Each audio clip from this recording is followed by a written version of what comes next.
fevereiro, mas com a chegada do atacante já, o Verdão ainda buscará mais outros jogadores até o início da Série B do Campeonato Brasileiro. Segundo informações do Periquito Brisado, o Goiás utilizará desta próxima janela de transferências para novas movimentações, sendo elas provavelmente, tá, um meia atacante e também um centroavante, as posições que o Goiás já estava atento nesta última janela.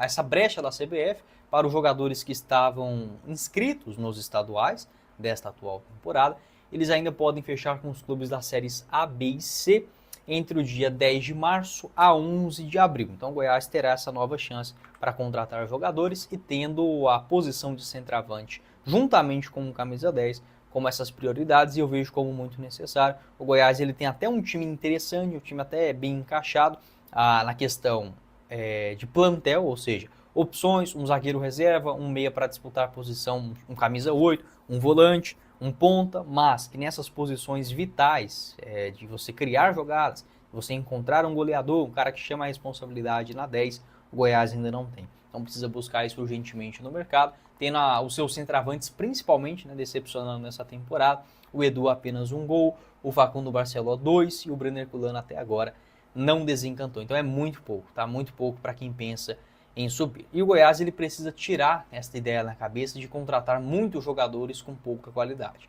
Um exemplo disso, por exemplo, é a situação do Pedro Raul. O salário dele lá no Ceará será de mais ou menos 380 mil e o Corinthians pagando o restante, mais ou menos mais uns 300 mil reais.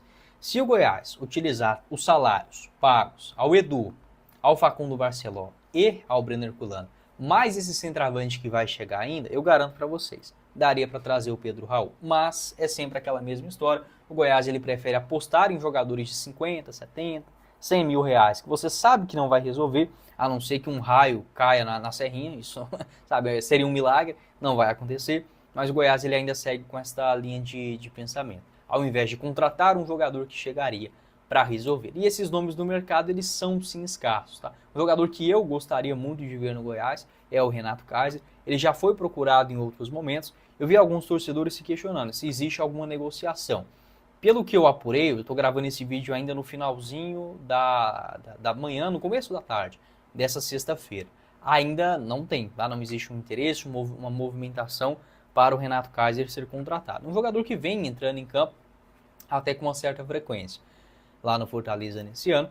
É um centroavante que também pode atuar como um ponta direita. Para a Série B, tá aí um jogador que resolve. O salário dele no Fortaleza, mais ou menos girando nessa casa, de 350 mil reais. Foi especulado também ao final do ano passado, no Vitória, no Sport, tem vínculo até o final deste ano. Aqui o mapa de movimentação dele, tanto nesse campeonato cearense, como também na Série A do ano passado, realizando esta posição de fato de um centroavante. Ele começa o ano ainda no Criciúma, conseguiu se recuperar bem, foram 5 gols em 20 jogos e acabou voltando para o Fortaleza, onde foi uma espécie de sombra ali para essa função de um 9, anotando ainda mais 5 gols em 33 partidas. No meu entendimento, tá aí um jogador que eu particularmente gostaria muito, e grande parte da torcida também, de ver uma contratação nesses modos. Um cara que eu tenho a certeza que resolveria na Série B do Brasileirão. O Lelê é um nome que ainda pode chegar, eu acredito também nesta negociação, esta informação confirmada pelo pessoal do programa Placar Esportivo nesta última semana. Um abraço, inclusive, ao Danilo. O Lelê, ele tem contrato no Fluminense até o final de 2028.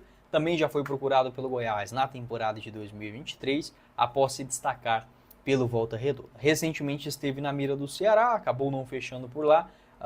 É um jogador que, para mim também, assim, não dá para cravar, o Lelê vai chegar, vai ser o artilheiro da Série B. Não é a mesma coisa, por exemplo, de um centroavante experiente como o Renato Kaiser. Só que tá aí uma característica que eu gosto para a Série B. Um jogador de 27 anos, não é nem aquele medalhão, mas também não é um cara que está começando a carreira agora. Já tem um lastro bom, já demonstrou um bom futebol no começo do ano passado, inclusive. Ele foi bem ali no início do estadual, 6 gols em 13 jogos, mas acabou se lesionando. E ele tem uma característica, uma fome, que ela é importante para a Série B. Aquele jogador que disputa a todo momento, que tem uma correria, 1,89 m de altura, não é aquele centroavante franzino, geralmente não funciona para a Série B do Campeonato Brasileiro. Eu não acharia o Lelê uma escolha ruim também para o Goiás, não. Há outras opções no mercado brasileiro, tem também. É um jogador que está em baixa lá no Corinthians, assim como estava o Pedro Raul. É o espanhol Héctor Hernández, um jogador caro, pelo que eu vi as informações, É um atleta de mais ou menos 450 mil reais.